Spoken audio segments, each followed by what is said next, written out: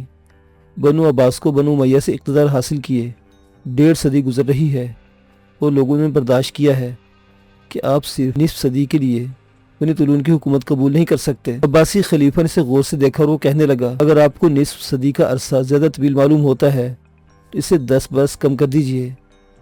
ابو جیش خمارویہ 40 برس سے کم کسی معاہدے پر راضی نہیں ہوں گے۔ حارث نے ایک بار پھر حالات کی نزاکت کا احساس دلایا۔ اعلیٰ حضرت، بنی طولون کو اپنے قریب رکھنے کا یہی ایک طریقہ ہے کہ آپ ان کے ساتھ فراخ دلی سے پیش آئیں اور 40 برس کے لیے معاہدہ دوستی کر لیں۔ آپ کے نزدیک یہ طویل مدت ہے، لیکن لوہے کو بھی تلوار میں ڈھالنے سے پہلے بھٹی سے گزارنا پڑتا ہے اور سپاہی کے ہاتھ تک پہنچنے میں کچھ عرصہ لگ جاتا ہے۔ اگر آپ کو یہ معاہدہ منظور نہیں تو ہر کوئی جانتا ہے کہ مصر ایشیا نہیں، افریقہ کا ملک ہے اور افریقہ میں حالات بدل رہے ہیں۔ اس موقع پر وزیر سلطنت عبیداللہ نے مداخلت ضروری سمجھی اور اپنی نشست چھوڑ کر کھڑا ہو گیا۔ لوگ اس کے متوجہ ہو گئے۔ وہ کہنے لگا، امیر المومنین، جب آپ مصر کا معاملہ دوستی سے طے کرنے پر آمادہ ہو گئے ہیں اور حارث بھی یہی تجویز لے کر آیا ہے کہ میری رائے میں معاہدے کی اوس مدت پر اتفاق کر لینا چاہیے اور اوس مدت 30 برس کی ہونی چاہیے۔ سب لوگوں نے عبیداللہ کی رائے کو پسند کیا، جو مغرب میں حالات کی نئی گردش کے پیش نظر بنی طولون سے جنگ کی بجائے دوستی کا معاہدہ بہتر سمجھتے تھے۔ خلیفہ نے اپنے وزیروں اور مشیروں کے فیصلے سے اتفاق کر لیا اور حارث بھی 30 برس پر راضی ہو گیا۔ معتزد ابو عباس جیسے حکمران کو، جو مصر و شام کا معاملہ نوک تلوار سے حل کرنے پر تلا ہوا تھا، 30 برس کے معاہدہ دوستی پر رضامند کر لینا فی الواقع ایک بہت بڑی کامیابی تھی جو حارث کے حصے میں آئی۔ خلیفہ نے اس کے ساتھ ہی 5 لاکھ دینار سالانہ خراج کا مطالبہ کر دیا، لیکن جس طرح معاہدے کی اوس مدت پر اتفاق کر لیا گیا تھا، اسی طرح 3 لاکھ دینار خراج پر فیصلہ ہو گیا جو طولون حکومت کو ہر سال ادا کرنا تھا۔ اب معتزد اس امر کی ضمانت چاہتا تھا کہ خمارویہ معاہدے سے انحراف نہیں کرے گا۔ ہم نے خمارویہ اور اس کے جانشینوں کی حکومت 30 برس کے لیے تسلیم کر لی ہے اور اس کے عوض 3 لاکھ دینار سالانہ خراج قبول کیا ہے۔ کل یہ معاہدہ ضبط تحریر میں آ جائے گا، لیکن اس امر کی کیا وضاحت ہوگی اور کیا ضمانت ہوگی کہ خمارویہ اس کے جانشین معاہدے کے پابند رہیں گے، خراج کی ادائیگی میں تساہل نہیں برتیں گے اور کسی وقت معاہدے کو توڑ کر ہمارے دشمنوں سے نہیں مل جائیں گے۔ حارث نے خلیفہ معتزد اور اس کے عمرا کا یہ اندیشہ بھی دور کر دیا اور معاہدے پر کاربند رہنے کے ساتھ ایفائے دوستی کی ایک ایسی ضمانت پیش کی جس نے نہ صرف پورے ایوان کے وسوسے دور کر دیے بلکہ سب کو برتہ حیرت میں ڈال دیا۔ وہ کہنے لگا، معاہدے اس لیے کیے جاتے ہیں کہ ان پر عمل ہو۔ بنی عباس سے دوستی کے معاہدے پر پوری طرح عمل ہوگا۔ معاہدے کے الفاظ صاف اور معنی واضح ہونے چاہیے تاکہ کسی قسم کی غلطی یا غلط فہمی کا احتمال نہ رہ جائے۔ ہم ایک صاف اور واضح معاہدہ لکھیں گے جس کے دونوں فریق پابند ہوں گے۔ تاہم اعلیٰ حضرت نے بنی طولون سے ایفائے عہد کی ضمانت طلب کی ہے تو میں ایک ایسی ضمانت پیش کروں گا جس کی اہمیت سے کوئی انکار نہیں کر سکے گا، کیونکہ 2 ملکوں اور 2 قبیلوں کے درمیان اس سے بڑی ضمانت اور کوئی نہیں ہو سکتی۔ تو سلطان مصر و شام ابو جیش خمارویہ نے مجھے بنی طولون اور بنی عباس کے مابین ایک ازدواجی رشتہ قائم کرنے کا اختیار دیا ہے جو دونوں حکومتوں کو ایک دوسرے کے قریب تر کر دے گا اور بنی طولون کی دوستی پر کسی شبے کی گنجائش نہیں رہ جائے گی۔ ازدواجی رشتے کے الفاظ سن کر تمام حاضرین ایوان چونک گئے اور معتزد نے حارث کو چشم حیرت سے دیکھا جو کہہ رہا تھا، اعلیٰ حضرت، سلطان مصر نے مجھے اس اختیار کے ساتھ آپ کی خدمت میں بھیجا ہے کہ میں بنت سلطان شہزادی قطر الندیٰ کو آپ کے فرزند ابو محمد علی کی زوجیت میں دینے کی تجویز پیش کروں۔ اگر آپ کے فرزند خوبی اور خوبصورتی میں یوسف ثانی ہیں تو شہزادی اسما قطر الندیٰ بھی حسن و جمال میں اپنی نظیر نہیں رکھتی۔ جو بات ظاہر ہے اس کے بیان کرنے کی ضرورت نہیں۔ اعلیٰ حضرت کچھ عرصہ قبل دشت فرات میں شہزادی قطر الندیٰ سے ملاقات کر چکے اور جانتے ہیں کہ ایسی خوبصورت لڑکی شاید ہی بخارا کی کسی خاندان میں پیدا ہوئی ہو۔ اب حضور بنت سلطان کو اپنے ولی عہد کی زوجہ صاحبہ بنانے کی منظوری دیں اور بنی طولون کی طرف سے شہزادی قطر الندیٰ کو دوستی کی ضمانت سمجھیں۔ دولت عباسیہ کے اعیان و امراء اور جرنیل اس بات پر حیران ہوئے اور مطمئن بھی کہ طلوعی حکمران فی الواقع بنی عباس سے دوستی چاہتا ہے۔ ان کے نزدیک ولی عہد ابو محمد علی اور شہزادی قطر الندیٰ کی جوڑی گویا شمس و قمر کی جوڑی تھی۔ انہوں نے دونوں کی عقد کی تجویز پر بآواز بلند احسنت کہا، مگر یہ کوئی نہ دیکھ سکا کہ عقد کی یہ تجویز سن کر امیر المومنین کے دل پر کیا قیامت بیت گئی تھی۔